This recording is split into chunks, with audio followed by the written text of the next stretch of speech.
네, 국내외 경제 문제를 살펴보는 안도골의 생생경제 시간입니다. 자, 자타가 공인하는 경제통, 경제 전문가 안도골 전 기획재정부 차관과 전화 연결되어 있습니다. 차관님 안녕하십니까? 네, 안녕하세요. 예, 좋은 아침입니다.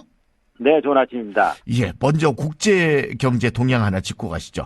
지난 그 11월 15일이었던가요? 그 미국의 10월달 소비자 물가 상승률이 발표되면서 미국의 국채 금리가 떨어지고 주가 지수가 올라가고 막 그랬는데 왜 이런 일이 발생한 겁니까? 예, 맞습니다. 미국 소비자 물가 지수 10월 달치가 발표되는데요. 네.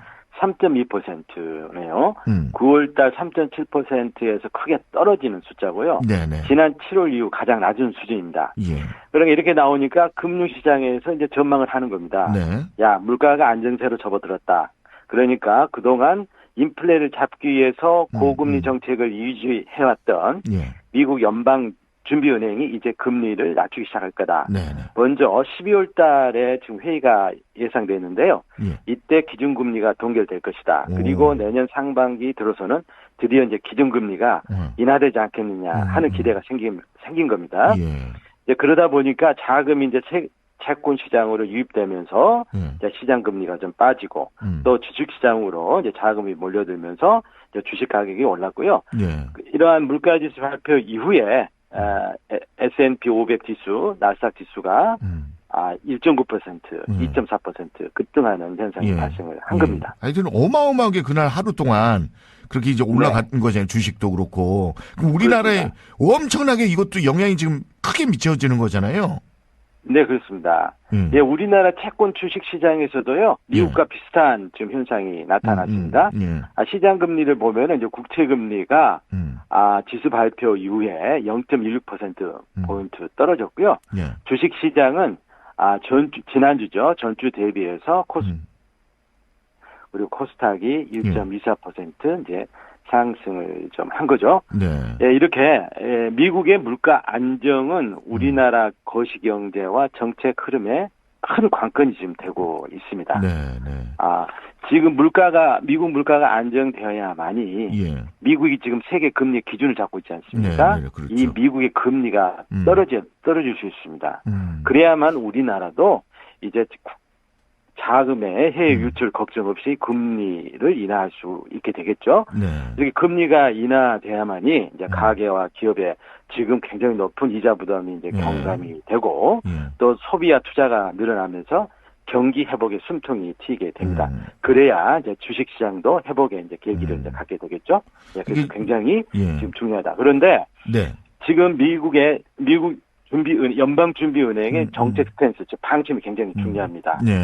공식적인 입장은 미국의 소비자 물가가 2% 수준으로 안정될 때까지 통화 긴축 기조를 유지하겠다라는 것입니다.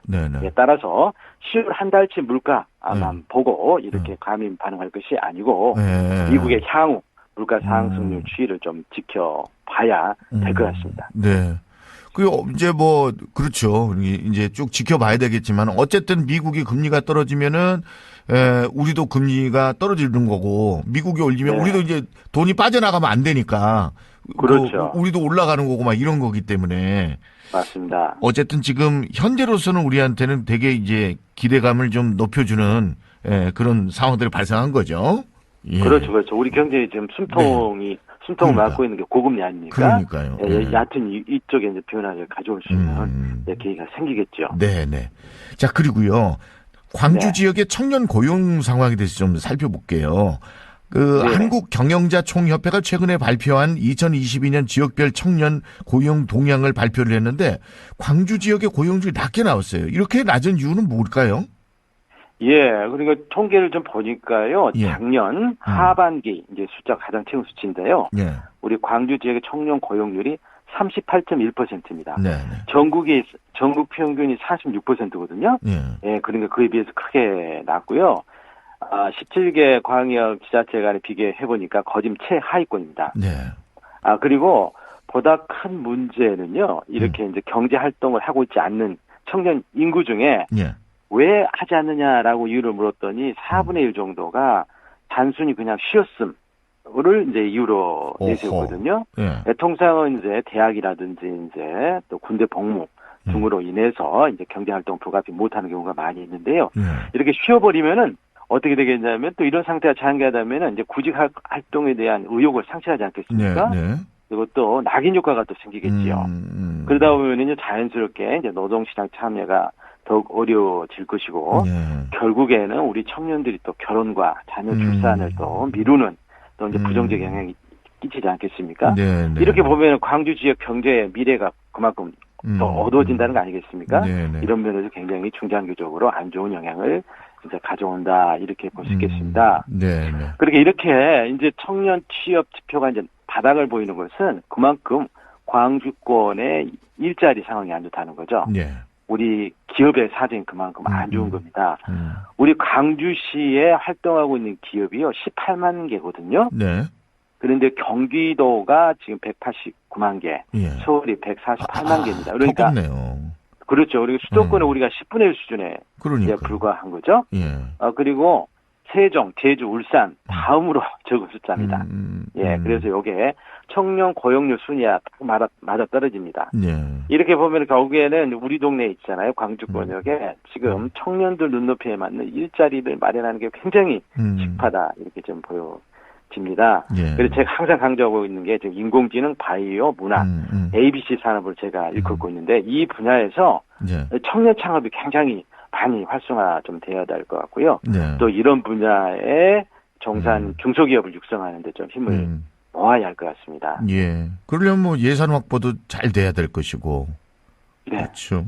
지원도 좀 그 선택과 집중이라는 말도 좀 많이 나왔었는데 지원도 좀 잘 돼야 될 것이고. 그래서 우리 청년들의 일자리를 만들어내는 게 우리 지역에 살아가는 유일한 길이다. 이런 좀 각오들 생각들 좀 있어야 될 것 같아요. 자, 맞습니다. 그게 정답입니다. 그 한 가지만 더 여쭤볼게요. 정부의 그 지방교부세 삭감과 지방세 수익 감소로 예상됐던 자치단체의 재정난이 지금 현실화되고 있는 상황이죠. 광주시 내년 예산 어떻게 편성됐습니까? 광주시가요 지난 10일 날 시의회에 내년도 예산안을 광주시 예산안을 제출을 좀 했는데요. 이걸 보니까 작년보다 2천억이 줄어든 6조 9천억으로 편성을 좀 했습니다. 연간 예산이 전년보다 감소한 것은요. 98년 IMF 외환위기 25년 만에 처음입니다. 그만큼 좀 세수가 안 좋기 때문에 그렇거든요. 세수는 크게 두 가지로 지금 구성이 되는데 국세의 20%가 지방으로 이렇게 자동 이전이 되거든요. 이걸 지방 교부세를 하는데 내년 국세가 지금 크게 줄지 않습니까? 이러다 보니까 교부세가 좀 줄게 됐고요. 또 다른 세원이 이제 지방세인데요. 지방세 대종을 이루고 있는 것이 지금 취득세와 같은 재산 관련 과세입니다. 그런데 지금 부동산 경기가 안 좋잖아요. 그러다 보니까 이 세입이 굉장히 이제 둔화가 좀 되게 됩니다. 이렇게 이제 세입이 이제 줄다 보니까 세출이 이제 줄었죠. 그래서 부문별로 보니까 관광문화예술 분야 쪽의 예산이 가장 좀 크게 줄었다라는 지적들이 지금 많습니다. 공연시설 예산들이 크게 좀 줄어서요. 비엔날레 이전 시간, 광주 대표도서관, 사직공원의 상설 공연장 등의 건립 시기가 좀 늦춰지고 이렇게 합니다. 그리고 예술 관광 분야를 진흥시키기 위한 예산들도 많이 좀 줄게 되고 이렇게 돼 있네요. 그래서 상당히 이게 좀 지역 사회에서 벌써 불만의 소리가 지금 나오고 있네요. 그래서 제가 아까 그 선택과 집중 뭐 그 얘기도 했는데 그 이렇게 되면 이제 사업에 좀 급하지 않은 사업의 예산을 좀 삭감을 하고 필수적인 미래 산업 관련 사업이랄지 아니면 방금 말씀해 주셨던 그런 이제 관광문화예술 사업의 예산을 조금 더 증액한다거나 이런 지적도 지금 나오잖아요. 이거 어떻게 생각하세요? 맞습니다. 아마 광주시가 이런 문제를 고려했겠죠. 그래서 자체 예산안을 편성할 때 이제 불급한 예산을 많이 세출 구조 조정을 한 거는 같아요. 그렇지만 이게 일단은 의회에 넘어왔기 때문에 의회에서 심사하는 과정에서 추가적인 지출 절감의 여지가 있는지 이제 살펴볼 일이죠. 그런데 여기서 한 가지 좀 주목하고 싶은 것이 이번에 정부가 내년 예산을 편성하면서 크게 삭감한 부분들이 좀 많이 있거든요. 지역 앞에 사업들이라든가 또 사회경제적 기업 육성 이 부분을 많이 줄여버렸는데요. 광주시 경우에는 국가 예산 줄인 만큼 지방 예산을 늘려서 이 예. 사업 규모를 전년과 같이 유지하겠다고 지금 예산을 편성해 놨어요. 예. 예, 그만큼 이 분야를 중히 여기고 특히 이쪽에 이제 청년들 일자리들이 많지 않습니까? 네. 예, 그리고 소상공인들 또 활성화 문제가 있기 때문에 이 예산을 좀 지키기 위해서 늘린 것 같아요. 그런데 현재 이 예산안에 대해서 국회에서 심사가 이루어지고 있는데 예, 이런 분야에 대해서는 지금 야당 민주당 측에서 이걸 증액을 지금 강력히 추진을 하고 있거든요. 그래서 이게 증액이 된다면은 그만큼 관련된 광주시의 예산은 좀 절감이 되고 이런 부분들을 예, 의회에서 심사하는 과정에서 이번에 많이 축소된 관광예술 분야로 이렇게 투입을 할 수 있지 않을까 이런 기대는 제가 해봅니다. 네, 하여튼 증액 이뤄내야 되겠습니다. 네, 말씀 잘 들었습니다. 고맙습니다. 네, 감사합니다. 네, 지금까지 안도굴 전 기획재정부 차관과 함께